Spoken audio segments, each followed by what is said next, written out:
हर विषय से इसमें प्रश्न लिया गया है और यह परीक्षा के लिए काफ़ी महत्वपूर्ण प्रश्न है। हर प्रश्न आप पढ़ेंगे तो आपको एक रोचक सा लगेगा, आनंददायी लगेगा और इसी प्रकार से परीक्षा की तैयारी हो जाएगी।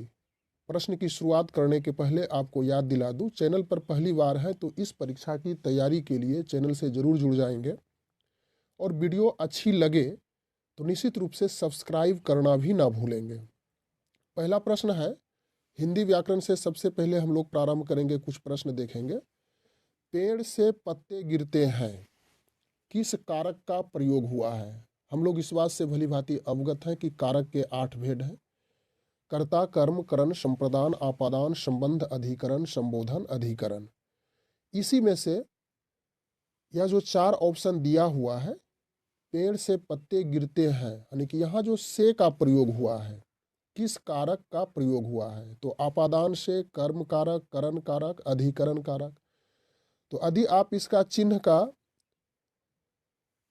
प्रयोग करेंगे, यानी चिन्ह पर ध्यान देंगे, तो आपादान से होता है और यह युदाई के लिए होता है, यानी कि अलगाव, बिखराव का यह सूचक होता है से।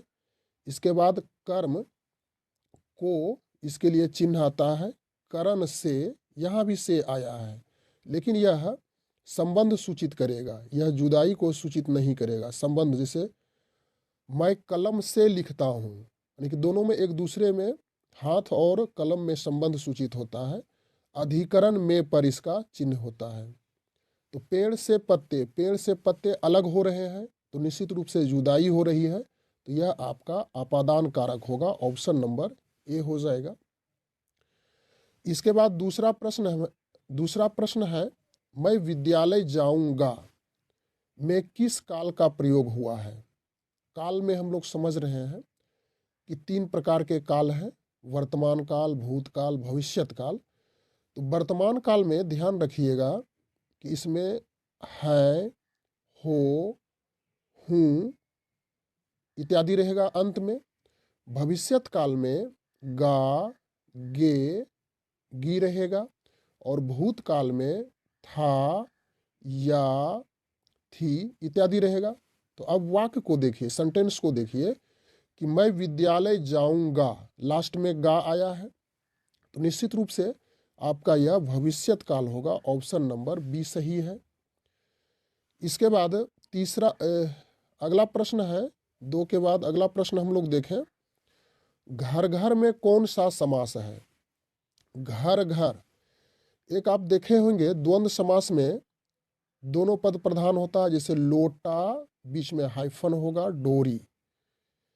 लेकिन यहाँ पे ध्यान रखिएगा कि इसका घर घर एक ही पद है, जैसे द्वंद्व समास में लोटा, डोरी दोनों पद अलग अलग रहेगा। राम सीता, राम सीता, और इसमें घर घर दोनों सेम शब्द है, तो कौन सा समास है? द्वंद्व समास, द्विगु समास, अव्ययी भाव समास, या तो फिर कर्मधारय समास। तो घर घर में यह घर घर से अव्ययी भाव समास सूचित होगा, यानी कि प्रत्येक घर। यदि इसका विग्रह करेंगे घर घर का तो प्रत्येक घर हो जाएगा, तो ऑप्शन नंबर सी सही है। अगला प्रश्न है, स्वर संधि के कितने भेद हैं? 5, 6, 3। तो स्वर संधि के कितने भेद हैं? सिर्फ स्वर संधि की बातें कही गई, तो इसका 5 भेद है। दीर्घ संधि, गुण संधि, वृद्धि संधि, यन संधि, अयादि संधि। तो ऑप्शन ए ही आपका सटीक होगा। इसके बाद अगला प्रश्न है, यहां से मैथमेटिक्स का कुछ प्रश्न देखेंगे। पूर्णांक संख्या का समूह है, तो सबसे पहले हम लोग समझ लें कि पूर्णांक संख्या होती क्या है, किसे कही जाती है। तो इसकी यदि परिभाषा, इसका यदि डिफिनेशन देखा जाए तो धनात्मक, यानी कि धनात्मक और ऋणात्मक संख्या के समूह को पूर्णांक संख्या कही जाती है। तो ऑप्शन ए का अवलोकन करें, 1, 2, 3, 4, तो यह तो होगा नहीं। बी का कीजिए, 0, 1, 2, 3, 2, 4, 6, और डी का देखिए यहाँ पे 2, -3, 5, प्लस में है, -6 है, तो यह ऑप्शन नंबर डी होगा, क्योंकि धनात्मक और ऋणात्मक संख्याओं का समूह डी में ही है, जिसे पूर्णांक संख्या कही जाती है। इसके बाद 7वां नंबर प्रश्न है, मैं एक बात की जानकारी आपको दे दूं, यह जो चैनल है एजुकेशन पोर्टल कृष्णा, यह वास्तविक चैनल है। और यदि यही वीडियो कहीं दूसरे जगह अन्य देखते हैं तो आप ध्यान रखिएगा कि इसी चैनल पर की जो वास्तविकता है यहीं पे देखेंगे। अदर दूसरे स्थान पे यदि देखते हैं तो उसे आप सही रूप से आंक लेंगे कि क्या है। चलिए, आप समझ गए होंगे मैं क्या कहना चाह रहा था। 7वां नंबर प्रश्न है, सम संख्या का समूह है। तो सम संख्या का समूह यानी वैसी संख्या जो 2 से पूर्णतः विभाजित हो जाए। 2, 4, 6 इस तरह से होती है। तो सम संख्या में आपका 2, 8, 6, 4 ऑप्शन नंबर ए ही हो जाएगा। इधर देखिए, यह विषम संख्या हो जाएगी 1, 3, 1, 2, 3, 4, इसमें सभी मिला हुआ है।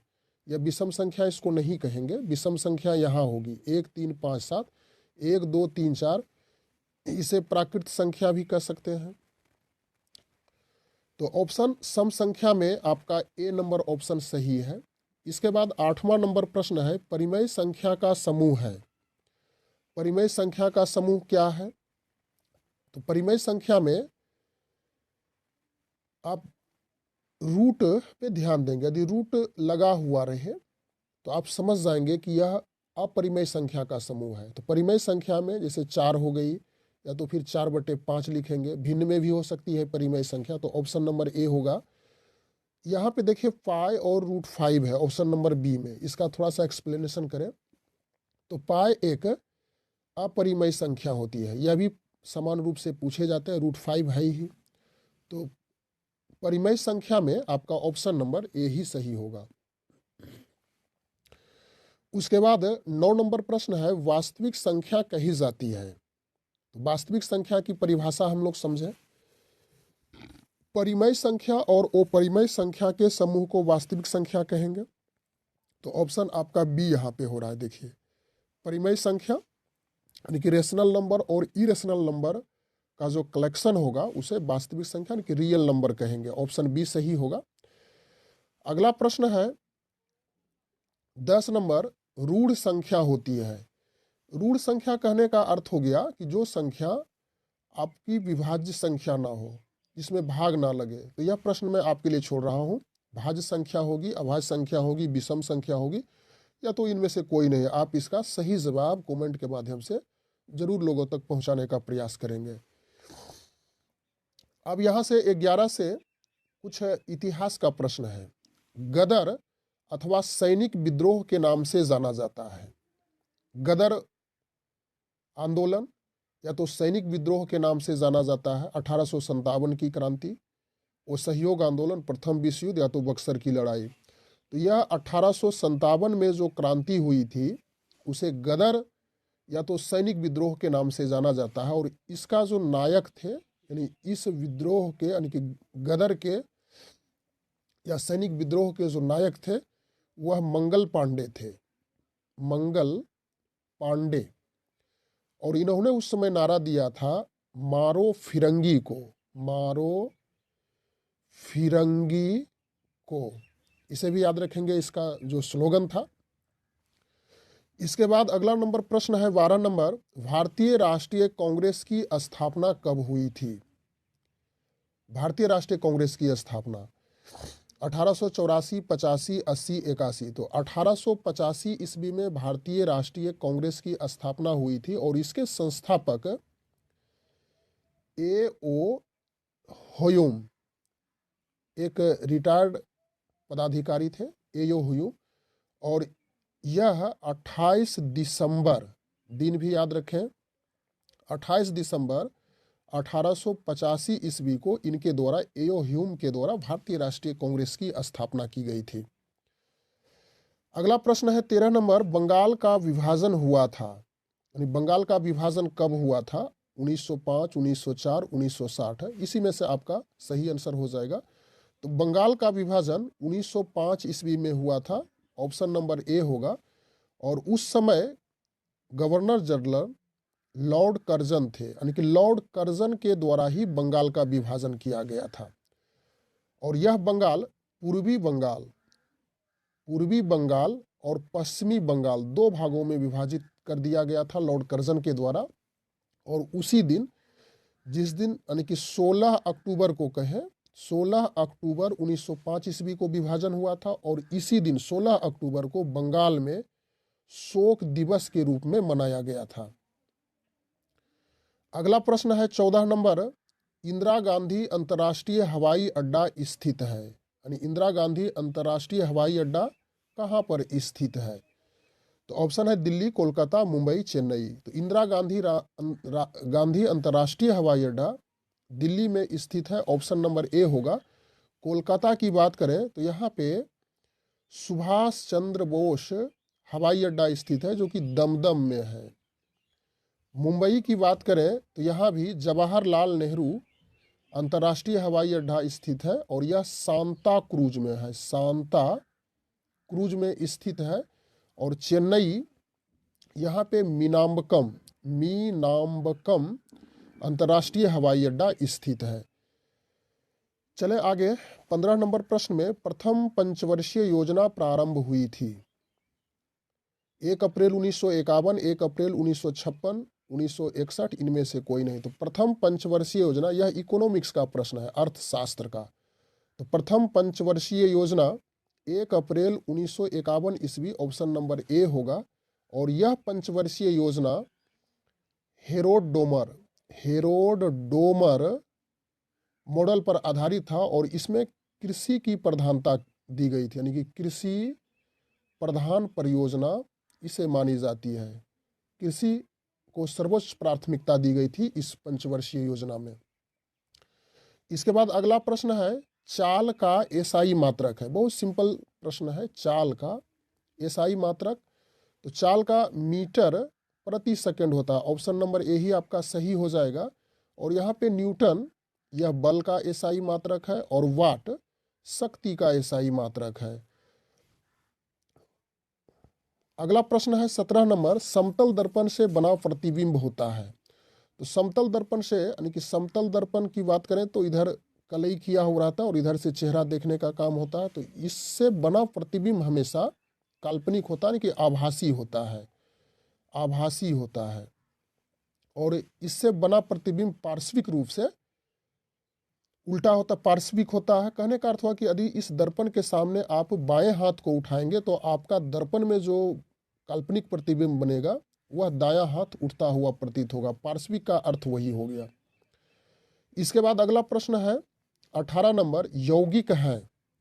यौगिक जल, हाइड्रोजन, ऑक्सीजन, हीलियम। जल का सूत्र लिखेंगे तो H2O होगा, हाइड्रोजन का H हो गया H2, ऑक्सीजन का O2 और हीलियम का He। तो यौगिक में दो तत्व निश्चित रूप से होता है। तो H2O में देखिए हाइड्रोजन और ऑक्सीजन है, तो आपका ऑप्शन नंबर ए होगा। इसके बाद 19 नंबर है, धातु विद्युत के होते हैं। तो धातु विद्युत के सुचालक होते हैं, यानी कि इससे धारा बिजली प्रवाहित हो जाती है। सुचालक कहने का अर्थ यही हो गया। अगला प्रश्न है 20 नंबर, मनुष्य में प्रतिदिन पित्त बनता है, यानी कि मनुष्य में प्रतिदिन पित्त कितना बनता है? तो आपका इसमें सटीक आंसर 700 से 1000 मिलीलीटर, इसको मिलीलीटर कर लीजिएगा, मिलीलीटर पित्त हमेशा बनता है। ऑप्शन नंबर ए होगा। इसके बाद अगला प्रश्न है 21 नंबर, 20 धूर में कितना कट्ठा होता है? तो 20 धूर में कितना कट्ठा होता है? 2 कट्ठा, या तो फिर अगला ऑप्शन है 1 कट्ठा, 4 कट्ठा या 5 कट्ठा। तो 20 धूर में 1 कट्ठा होता है, 20 धूर बराबर 1 कट्ठा, और 20 कट्ठा बराबर यह हो गया 1 बीघा। इसमें बहुत सारा है, धूर, धुरकी, फुरकी इत्यादि, जो कि अमानत से संबंधित प्रश्न है। कुछ प्रश्न ऐसे भी पूछे जाने की संभावनाएं बनती है, इसलिए इसे भी ध्यान में रखेंगे। और यह तो व्यवहारिक है, आप जानते ही हैं। इसके बाद अगला प्रश्न है 22 नंबर, संयुक्त राष्ट्र संघ की स्थापना हुई। संयुक्त राष्ट्र संघ की स्थापना कब हुई? 24 अक्टूबर 1945। आपका यही आंसर ए हो जाएगा, अन्य ऑप्शन देखने की आवश्यकता नहीं है। 24 अक्टूबर 1945 ईस्वी को संयुक्त राष्ट्र की स्थापना हुई थी और इसका मुख्यालय, यानी संयुक्त राष्ट्र संघ का मुख्यालय न्यूयॉर्क है, न्यूयॉर्क। इसके बाद नेक्स्ट क्वेश्चन है 23 नंबर, पंचतंत्र के लेखक हैं। पंचतंत्र के लेखक कौन है? नारायण भट्ट, विष्णु शर्मा, कालिदास, कौटिल्य। पंचतंत्र के लेखक विष्णु शर्मा है, ऑप्शन नंबर बी। 24 नंबर प्रश्न है, चेहरा देखने में किस दर्पण का प्रयोग होता है? समतल, अवतल, उत्तल। तो समान रूप से चेहरा देखने में समतल दर्पण यानी कि प्लेन मिरर का ही इस्तेमाल किया जाता है, ऑप्शन नंबर ए। हालांकि अवतल दर्पण, उत्तल दर्पण से भी आप चेहरा देख सकते हैं, लेकिन इसमें चेहरा देखने की बात कही गई है। तो घर का जो सामान्य दर्पण होता है वह समतल दर्पण ही होता है। अवतल दर्पण में इसे हजामती दर्पण कहा जाता है अवतल दर्पण को, और उत्तल दर्पण गाड़ी के साइड मिरर के रूप में प्रयोग किया जाता है। अंतिम प्रश्न में हम लोग आ चुके हैं। गंगा नदी का उद्गम स्थल है गंगोत्री, गौमुख हिमानी, मानसरोवर झील, रोहतांग दर्रा, अरावली पर्वत। ऑप्शन नंबर ए ही आपका होगा, यानी कि गंगा का उद्गम स्थल गंगोत्री, गौमुख हिमानी ही है। तो इस प्रकार से इस वीडियो के माध्यम से हम लोग प्रश्नों का अध्ययन किए। काफ़ी आनंददायक और रोचक प्रश्न इसमें शामिल किया गया था। निश्चित रूप से यह प्रश्न आप जान रहे हैं, सिर्फ आपको अभ्यास यानी कि पुनरावृत्ति करने की आवश्यकता है। जब अभ्यास हो जाएगा तो पुनः आप इन प्रश्नों से तरोताज़ा हो जाएंगे। बस आज के वीडियो में इतना ही। Thanks for watching. Good bye.